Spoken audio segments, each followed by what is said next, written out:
Jatend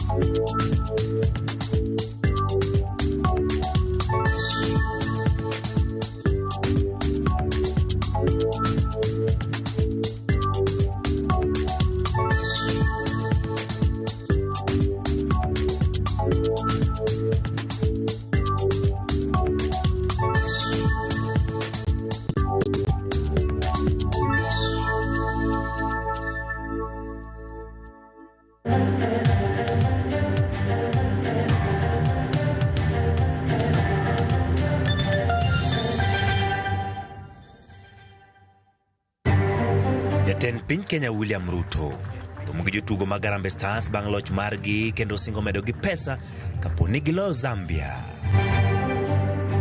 Koro sani kwa makre gi William Ruto tibukru ni koro wawene gi William ni koro dhimiya wako William wajek chien koso ki William Yokanyana mwane broad-based government.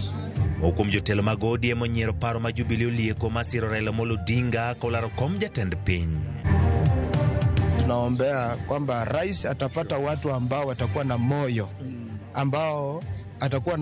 watakuwa na sincere heart na goodwill ili waweze kufidia the real families. Jodolo gi jo sekta mamoko dwaro ni lero bedi e chendo ma chulo ji manoyudo masira e ng'anyo.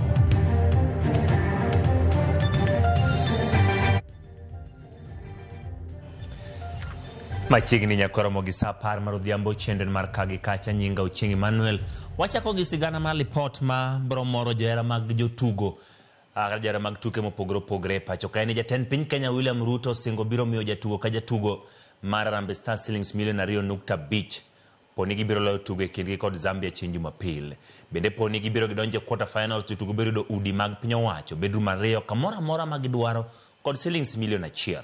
Kano lose kinde man romo kod jotugo dichima kawuono ne okwayo Uganda jo Kenya mondo dhi nyime kod siro team mar Stars kendo dhiro gi mondo migiyud loch.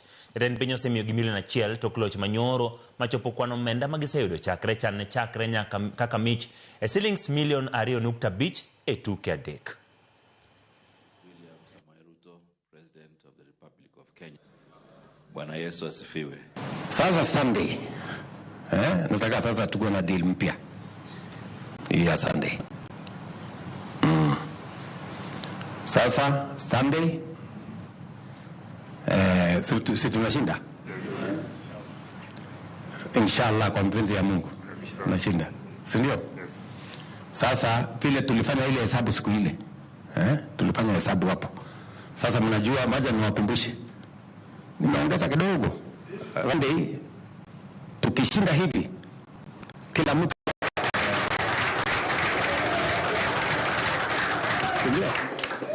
tukishinda tumekubaliana? Yes. Ni sawa hapo?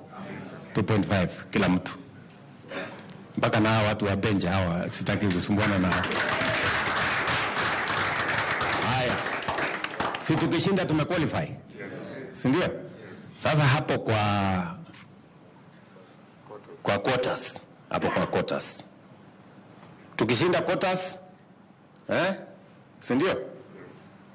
Sasa juu ya 1 million juu ya 1 million nitaongeza ile mmeomba. Si mmesema mnataka affordable house? Yes.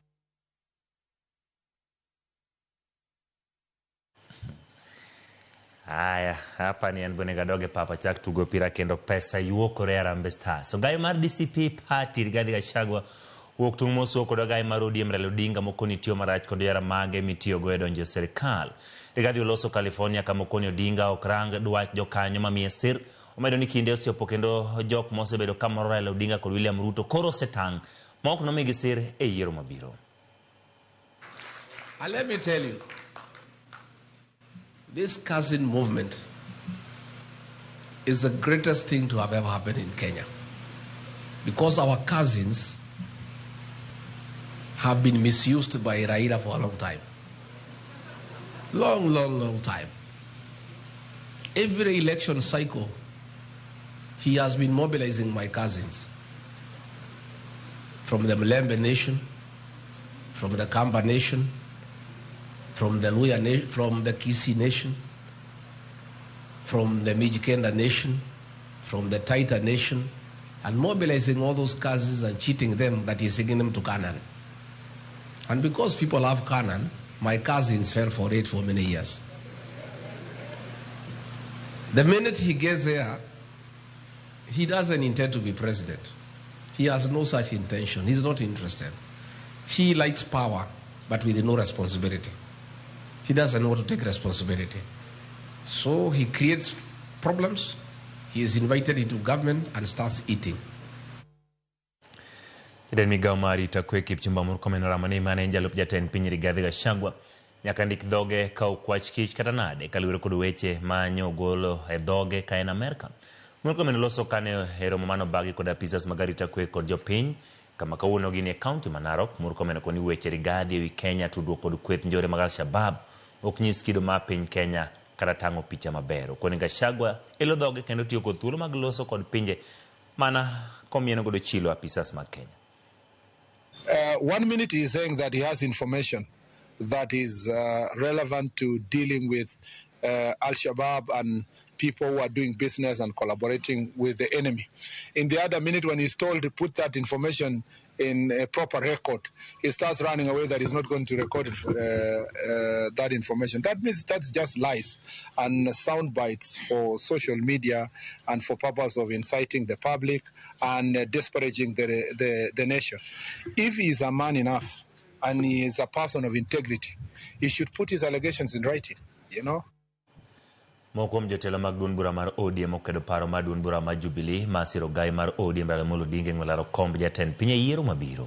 Kotenore kod seneta mag Kisumu Ngire Tom Ojienda, jotelo go wacho ni winjruok matiyo kanyakla e kind Raila Odinga kod jatend piny William Ruto osejiwo chenro mag dongruok kaluwo kendo ma ok en saa mowinjore ODM owuogie e piny owacho.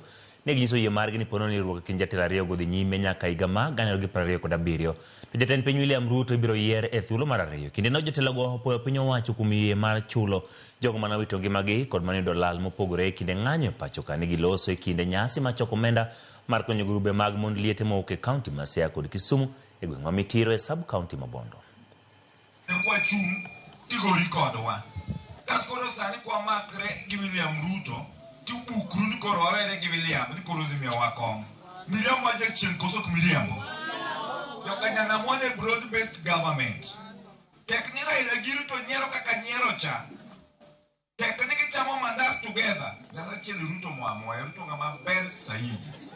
Toko chwanyo baba, hawawe gi kanyo. Kanche serikali nigi weche mang'eny higa mokalo cha nyiche gere ore mondo mi giket weche odhi matin mambele. Iyudo ka samoro osiepna ma ng'at ngimi wanyigi ni pod wacho weche moko ni gimbe gidhi bedo president 2027. Kore wuoro ni yawa kama molo makore gi Ruto nitie ng'ama dhi yombe. Kama okego ne nitie gi Ruto nitie ng'ama nyalo yombe. Omiyo ka pod nitie ka iparo paro moro to kare iparo gik mopogore. Nyaka ne nyithiwa tho e gorruok manotimore 2017 yiero mokalo ariyo ne pok ochulgi. To sani sirikal nong'ado ni idhi chul nyithindo kata joma ichowito ngimagi gi joma ne biashara margi kata wendegi okethore. Koro daher kwayo joma nikani uchung'uru uwuoguru joma ne timo wendni KCT kuonde moko mane wendgi okethore. Gouru kwan gik mane uluz kata mane okethore uter ke sani serikal chulo. Familia moingo 150 e kar jot ma ex Grogon mayudore e Kiamaiko e kaunti ma Nairobi owito kuondegi mag dak bang' mach muoch kendo wang'o kuondegi go. Mach mane omuocho otieno ma piny orugo kawuono weyo lal mathoth kaluwore kod jodak ma Kiamaiko gilero ni aguch muya kata gas nomuoch kendo chwalo mach mane olak kendo kelo lal. Ten kaunti kod migao mar mach ne otemo chopo mar reso pek ma majno. Kar kamano kuno bedo mayot ni mar majno ne oseniang' kendo ketho mwandugi. Arachiel yudo hinyruok kotenore kod mach ma kamano kendo owito mwandu ne duto.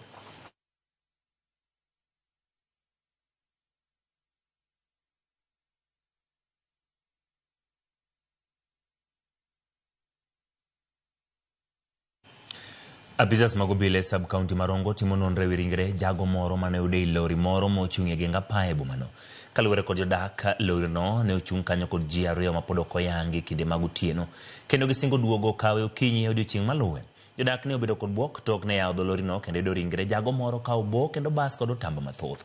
Apisas mag obila koro kwayo ng'ata manyalo bedo kod maling'ling kata yango weg lorino mondo wuog oko konygi e timo nonro. Ringre ne otere kar kano ringre mar Rosud e bomano.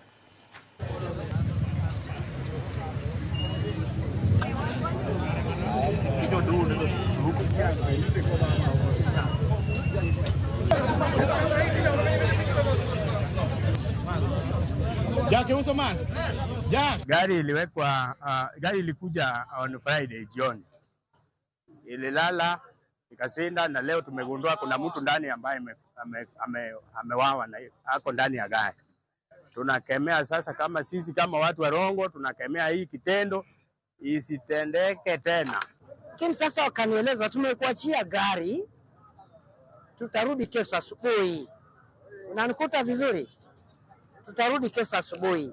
Asubuhi ya jana naye ikagutuka ikaenda tu hivyo hivyo, sikuwaona Jumamosi. Ikawa jioni ikakesha hadi wa leo. Mwendo wa saa 6 usiku nikiwa natembea, kulikuwa gari ya Coca-Cola hapa na gari nyingine pale. Nasikia vundo. Mimi ndo nistuka. Watu hawakujua. Na mimi sikujua kuna mtu kule ndani. Ili nibidi niende kituoni cha polisi Rongo Kamagambo, nikaripoti, ndio naona wamekuja wakarimu. Apis Jomin Buche DPP kod Attorney General omi thuolo mogik ma chwalo duoko margi e bura mano make do madwani jalupo gai mar obila Eliud Lagat makne bura manek ewi nek ma Albert Ojwang. Jang'ad bura Bahati Momuyi ogolo chik ma kamano bang' okil Kibe Muigai nyiso doho ni Apis Jomin Buche pok ochiwo duoko margi ewi burano. Kokalo kuom okinde Cecil Mila, Lagat wacho ni nyalo mar mako ne bura nitiere bi lwet Apis Jomin Buche to ok e lwet doho.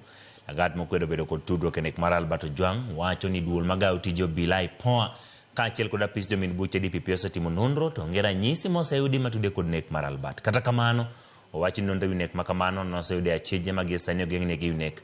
Lagat wacho ni nowuok e apisi kuom kinde machuok mondo mi ochiw thuolo mar timo nonro ewi nek mar Albert, kendo medo ni duogo mare apisi oketho chik moro amora. Burano ibiro tuom kendo tarik 25 dwe mar 9 higani.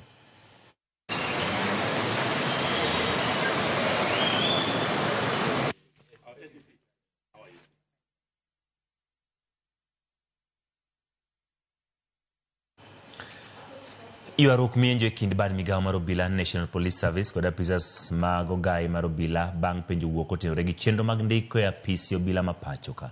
Kane gilose boma Nairobi, moko kuom apisas wacho ni chenro no mar ndiko obila e tich owinjo tim gi apisi mar ogai mar obila tok bad migawo mar obila NPS. Ndikruok mar obila kokalo yor mbui osiem kod chilo gi moko kuom obila mawacho ni kotime kamano to biro bedo gi mibadhi. Chenro mar kawo pacho gande ewi okang' ma kamano pod biro dhi nyime e counties duto ma pacho ka. When you talk about the portal and the like, as Madam has said, there are people who cannot access. And again, when you are using this system, is the public able to follow the procedures that you are using? Are they able to access? Because there are people who cannot even, they do not have that IT knowledge. So even to begin with, even before we start the recruitment, they are already out. Wananchi wa Kenya wamekataa mambo ya recruitment online. Kwa sababu hata kama ni online, wewe utaenda kwa cyber, ukiapply hiyo kitu itaenda kwa mkono ya mkubwa huko. Zamani ilikuwa Skypark, siku hizi kama CBK Towers. Bado raia akiapply hawasipata link. Mkubwa wa mtoto wake akiapply atapata link. Ama hata hawa askari unaona. Regulations is not something you do so very often. So the regulations have to be visionary, even to be applicable even for a number of years. And even as we are seeing, there are so many changes. There is so much diversity, even in terms of technology. So even these regulations should be able to visualize and see the vision, even in terms to take care of all those aspects.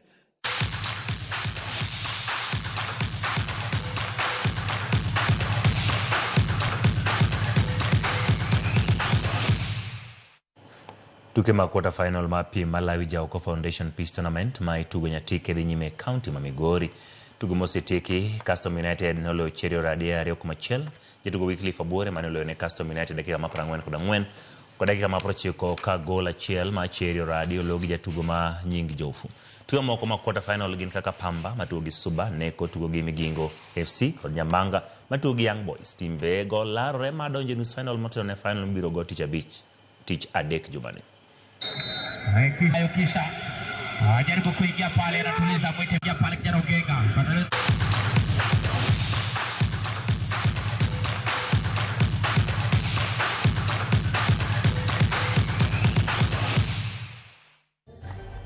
Mane mokelo giko watudre kanyo koromo sa achiel mar odhiambo chendo marang'ichu elombe chak yude weche moko manyien monon mondo molueyo makare. Nyinga Ochieng' Emmanuel.